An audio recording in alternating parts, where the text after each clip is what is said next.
जी हाँ दोस्तों, राहुल गांधी की वो एक चिट्ठी जिससे फंस गए साहब। आखिर कौन सी वो चिट्ठी? बहुत स्वागत है आप सभी का। आप देख रहे हैं द राजनीति का विशेष सेगमेंट खबर और विश्लेषण। मैं हूं जब्बार खान। दोस्तों, ऐसी कौन सी चिट्ठी राहुल गांधी या उनकी टीम की तरफ से लिखी गई या सामने आई जिसकी बुनियाद पर यह कहा जा रहा है मोदी सरकार साहब और उनके कई सारी एजेंसियां फंसती हुई नजर आ रही है? तो क्या आने वाले वक्त में कुछ बहुत बड़ी पोल खुलने जा रही है? क्या आने वाले वक्त में जिस तरीके से राहुल गांधी और कांग्रेस पार्टी, विपक्षी पार्टियां आरोप लगाती कई मुद्दों को लेकर के आ रही हैं, उसका सच सामने आने जा रहा है? आखिर वो कौन सी चिट्ठी है और उसमें लिखा क्या गया और इस चिट्ठी पर प्रतिक्रिया किसकी है और क्या है, विस्तार से आपको बताएंगे। दोस्तों, अंत तक जरूर देखें। दोस्तों, आपको याद है साल 2014 से लेकर के अब तक का पूरा पॉलिटिकल सिनारियो, जब मोदी देश के राष्ट्रीय राजनीति के फलक पर मोदी और शाह आए और उसके बाद में पहला चुनाव बम्पर तरीके से उनको जीत मिली। देश की जनता ने, या फिर यूं कहें कि उन्होंने जिस अंदाज में जिन वोटर को, जिन विभाग को, जिस तबके को, जिस समुदाय को टारगेट किया, उसमें उन्हें बड़ी कामयाबी मिली वोटों के नजरिए से। लेकिन एक वक्त ऐसा आया कि लगातार चुनाव जीतते जीतते अचानक हार का सिलसिला शुरू हुआ। जहां एक वक्त में बेशतर राज्यों पर उनका कब्जा था, बीच में कई सारे राज्य उनके हाथ से फिसल गए। हालांकि भारत में उन्होंने कुछ राज्यों को हथिया जरूर लिया, ऑपरेशन लोटस के माध्यम से या किसी और माध्यम से। लेकिन 2024 का लोकसभा चुनाव एक ऐसा माइलस्टोन साबित हुआ विपक्ष के लिए, नए तरीके के ऑक्सीजन के विसर्जन में, कि बीजेपी सकपका गई, तिलमिला गई। और ऐसे में उसके फौरन बाद जो विधानसभा के चुनाव हुए, बीजेपी की बम्पर जीत सामने आई। दोस्तों, विपक्ष, राहुल गांधी, विपक्षी पार्टियां इस बात का आरोप अपने हिसाब से तर्कों और तथ्यों की बुनियाद पर लगाते रहे कि साहब धांधली हुई है, फर्जी तरीके से चुनाव आयोग ने सत्ता पक्ष के लिए, साहब के लिए बैटिंग की है। और उन्होंने महाराष्ट्र को लेकर के कई सारे दावे किए, महाराष्ट्र को लेकर के आरोप लगाए, हरियाणा को लेकर के दावे और आरोप लगाए, यहां तक कि दिल्ली विधानसभा चुनाव में भी कई बार सवाल उठे नतीजे आने के बाद। इस बीच में आपको याद होगा कि राहुल गांधी को चुनाव आयोग ने चिट्ठी लिखी कि आइए बैठते हैं, बात करते हैं। अब ये वो ट्रंप वाला जैसा फोन नहीं है कि साहब जब रैलियों में गए अमेरिका से, वहां से वापस आने के बाद में तो कहा, मुझे ट्रंप जी का फोन आया और कहा, अरे मोदी जी आइए, कुछ खाना खाते हैं, कुछ बातचीत करते हैं। तो इलेक्शन कमीशन ने राहुल गांधी को बुलाया तो जरूर। अब दोस्तों देखिए थिथरई चुनाव आयोग की, मैं सीधे सीधे कह रहा हूं, क्यों कह रहा हूं उसके तथ्य तर्क भी हैं, कि जिन मुद्दों को लेकर के चुनाव आयोग से जो डेटा मांगा जा रहा था, उस डेटा को देने में आनाकानी करता रहा। ऊपर से चुनाव आयोग ने ये कानून बना दिया मोदी सरकार के साथ में मिलकर के कि 45 दिनों के बाद में सबको चिट्ठी लिख दी राज्यों के चुनावी अधिकारियों को कि सारा डेटा एरेज कर दें, चाहे वो दस्तावेज हो, चाहे वो वीडियो हो, या फिर सीसीटीवी फुटेज हो। लेकिन दोस्तों, अभी जो वक्त था चुनाव आयोग के बुलाने के बाद में, उस पर अब क्या हुआ आपको बताते हैं। कांग्रेस ने चुनाव आयोग को दो टूक जवाब दिया कि हमारी मांगों को टालना बंद करें। महाराष्ट्र हरियाणा चुनाव में कथित गड़बड़ियों पर पार्टी ने मतदाता सूची, वीडियो फुटेज की मांग फिर से दोहराई। साफ किया कि पहले इसकी मांग पूरी होगी तभी पार्टी के नेता चुनाव आयोग के साथ बैठक के लिए तैयार होंगे, यानी कि राहुल। दरअसल कांग्रेस ने महाराष्ट्र विधानसभा चुनाव 2024 में, जैसा कि मैंने आपको बताया, कि अनियमितताओं को लेकर चुनाव आयोग को एक बड़ा पत्र लिखा। यह पत्र लोकसभा में विपक्ष के नेता राहुल गांधी को ईसी यानी कि चुनाव आयोग के द्वारा भेजे गए पत्र के जवाब में है, जिसमें आयोग ने राहुल गांधी से महाराष्ट्र और हरियाणा चुनाव से जुड़े मुद्दों पर चर्चा के लिए बैठक का प्रस्ताव दिया था। कांग्रेस ने अपने जवाब में साफ किया कि आयोग का उनकी मांग को टालना ठीक नहीं, मशीन से पढ़ी जाए योग्य मतदाता सूची, डिजिटल कॉपी, मतदान के दिन का वीडियो फुटेज उपलब्ध कराने की मांग को दोहराया। कांग्रेस ने कहा कि वो इन दस्तावेजों को पाने के बाद चुनाव आयोग के साथ बैठक करने और अपने विश्लेषण के निष्कर्ष देने के लिए तैयार हैं।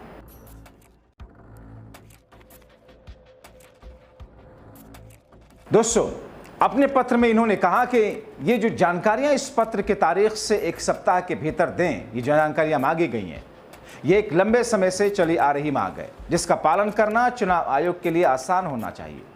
कांग्रेस का नेतृत्व इन दस्तावेजों को पाने के बाद जल्द ही चुनाव आयोग के साथ बैठक करने के लिए तैयार। उसमें लिखा गया, जो चिट्ठी लिखी गई दोस्तों, कांग्रेस ने चुनाव आयोग के रवैये को रहस्यमयी, हैरान करने वाला बताया और ये कहा कि आयोग ने उनकी मांगों को प्रतीकात्मक बहानों के साथ में टालने की कोशिश की है। साथ ही साथ जोर देकर के कहा कि मतदाता सूचियों और मतदान फुटेज की पारदर्शी उपलब्धता ही चुनावी प्रक्रिया में जनता का विश्वास बनाए रख सकती है। दरअसल महाराष्ट्र हरियाणा चुनाव में चुनाव आयोग पर बेहिसाब अनियमितताओं के आरोप हैं। आपको याद होगा कि महाराष्ट्र विधानसभा चुनाव 2024, हरियाणा विधानसभा चुनाव में विपक्षी गठबंधन को मीडिया नतीजे आने से पहले तक जीतता हुआ दिखाती रही, मगर नतीजों के दिन ऐसा सामने नहीं आया। कई कारणों से चुनाव आयोग शक के घेरे में आया। उस पर बीजेपी गठबंधन को जिताने के लिए गंभीर आरोप लगे और इसके बाद कांग्रेस ने मतदाता सूचियों से असामान्य वृद्धि, उसके अंदर मतदान प्रक्रिया में कथित गड़बड़ियों का आरोप लगाया।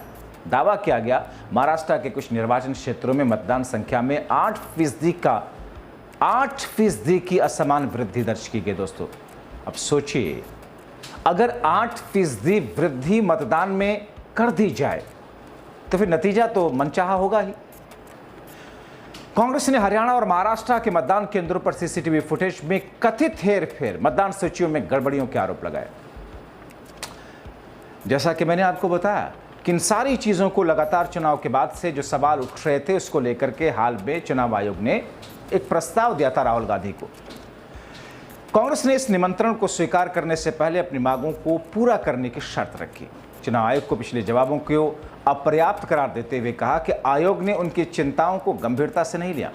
कांग्रेस नेता पवन खेड़ा ने प्रेस कॉन्फ्रेंस में, जैसा कि हमने आपको दिखाया था, कि तल्ख टिप्पणी करते हुए कहा, पहले हमें वो डेटा दीजिए जो हमें मांग रहे हैं, हम क्या हमें चाय पीने के लिए बुला रहे हैं।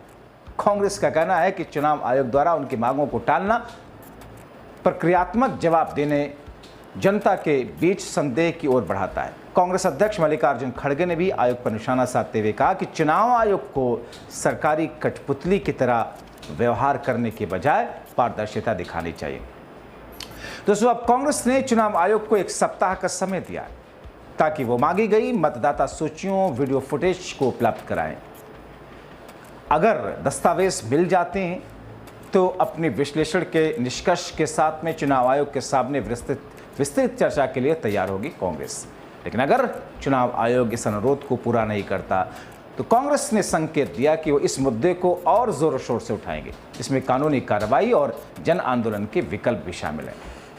इस बीच में सुप्रिया श्रीनेत ने एक्स पर लिखा, कांग्रेस पार्टी चुनाव आयोग के साथ बैठक करने को तैयार है, लेकिन पहले हमें वो डेटा चाहिए जो हम मांग रहे हैं। हम अपने विश्लेषण के निष्कर्ष पेश करेंगे।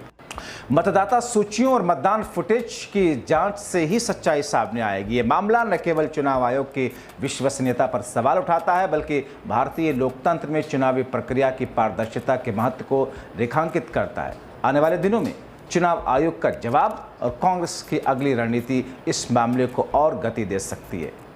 कांग्रेस का कहना है कि मोदी राज में सभी सरकारी एजेंसियों की तरह चुनाव आयोग का दुरुपयोग करके बीजेपी जीत रही है। जनता के मतों का अपमान है, इसलिए हम इस मुद्दे पर लड़ते रहेंगे, वरना ऐसे ही जीत करके बीजेपी देश को, देश के युवाओं को, देश की जनता को, देश के भविष्य को गर्त में डालेगी। शिक्षा, स्वास्थ्य की हालत आपके सामने है, विकास तो पाताल में खोया हुआ है। सुनिए क्या करिए Congress. UP 4 year undergraduate programme जो है वो लागू हो गया, नए इनटेक हो गए, टीचर तो नहीं बढ़ाया गया, उल्टे जो तय सीटें थी डायरेक्ट प्रोफेसर की, असिस्टेंट प्रोफेसर की, उसको समाप्त कर दिया गया। तो जब देश की शिक्षा व्यवस्था की ये हालत हो, लगातार एजुकेशन बजट को कम किया जा रहा हो, एक भी परीक्षा जो है सही तरीके से कंडक्ट नहीं किया जा रहा हो, विद्यालयों, विश्वविद्यालयों की हालत खराब हो, तो जब क्लासरूम में टीचर नहीं है तो कैसे विश्वगुरु बनेंगे? रील बना करके, टिकटॉक पे वीडियो बना करके कैसे विश्वगुरु? जिस देश में डॉक्टर जैसा इतना शानदार प्रोफेशन है, कहते हैं कि धरती पर भगवान के रूप हैं डॉक्टर, उनकी परीक्षा ही अगर ठीक से नहीं ली जा रही है तो फिर हम अपने देश की शिक्षा व्यवस्था को और अपने देश के भविष्य को कहां पहुंचा रहे हैं? अगर हम सही तरीके से लोगों को पढ़ाएंगे नहीं, हमारे विश्वविद्यालय अच्छे नहीं होंगे, परीक्षाएं समय पे नहीं होगी, परीक्षाएं पारदर्शी तरीके से नहीं होगी, परीक्षा कंडक्ट कराने वाली एजेंसियों के ऊपर सवाल खड़े होंगे और एक एजेंसी के खिलाफ दूसरे एजेंसी ने एफआईआर किया है, कांग्रेस पार्टी ने एफआईआर नहीं किया है, सीबीआई ने एफआईआर किया है, और जो एफआईआर की कॉपी है उस एफआईआर की कॉपी से ही लिपापोती की बू आती है। आप एंटी करप्शन एक्ट के तहत जो है आप एफआईआर कर रहे हैं, 3 लोग एब्सकॉन्डिंग हैं, तब जो है 2 लोग अरेस्ट किए गए, उनको जो है बेल मिल जाता है, और फिर क्लेरिफिकेशन आता है सीबीआई का कि इसमें एनटीए का कोई अधिकारी इन्वॉल्व नहीं है। एनटीए का कोई अधिकारी इन्वॉल्व नहीं है तो वो जो करप्शन करने वाले लोग हैं, क्या उनको सपना आया था ओएमआर सीट का? कैसे जो है उनको ये इंपॉर्टेंट इंफॉर्मेशन मिलती है? सीयूटी का एग्जाम होता है, सारा डेटा जो है स्टूडेंट्स जो उसमें अपियर हुए हैं वो प्राइवेट कॉलेजेस के पास है। एक बार एग्जाम कंडक्ट हो जाएगा, रिजल्ट आ जाएगा, सबके घर पे जो है सबके अभिभावकों के घर पे फ़ोन आने शुरू होते हैं कि आ जाइए आप हमारे यहाँ एडमिशन ले लीजिए। जानबूझ करके जो पब्लिक फंडेड यूनिवर्सिटीज़ हैं उसके एडमिशन की प्रक्रिया को लेट कर दिया जाता है कि पहले प्राइवेट कॉलेज जो हैं उनके सीटें भर जाएं, फिर जो है पब्लिक फंडेड इंस्टीट्यूट में जो है एडमिशन प्रक्रिया शुरू होगी। तो ये एक बहुत बड़ा सवाल है। शिक्षा हमारी प्राथमिकता है और किसी भी देश के लिए शिक्षा प्राथमिकता होनी चाहिए। बिना शिक्षा का कोई देश आगे नहीं बढ़ सकता है। बिना क्लासरूम में टीचर के कोई देश विश्वगुरु नहीं बन सकता है। बिना अच्छे डॉक्टरों के हमारी हेल्थ व्यवस्था जो है वो ठीक नहीं हो सकती है। तो फिर ऐसी स्थिति में दोस्तों इंतजार करना होगा कि गेंद कांग्रेस ने चुनाव आयोग के पाले में डाल दी, मगर जो राहुल की टीम ने चिट्ठी लिखी है उसके बाद में एक बार फिर से जोरों शोर से चर्चा है और कहा जा रहा है कि साहब बीजेपी या फिर सरकार के इशारे पर चुनाव आयोग ऐसा कर रहा है। लेकिन इसकी असल पिक्चर कब आएगी देखना बाकी है। अंत तक वीडियो देखने के लिए बहुत शुक्रिया।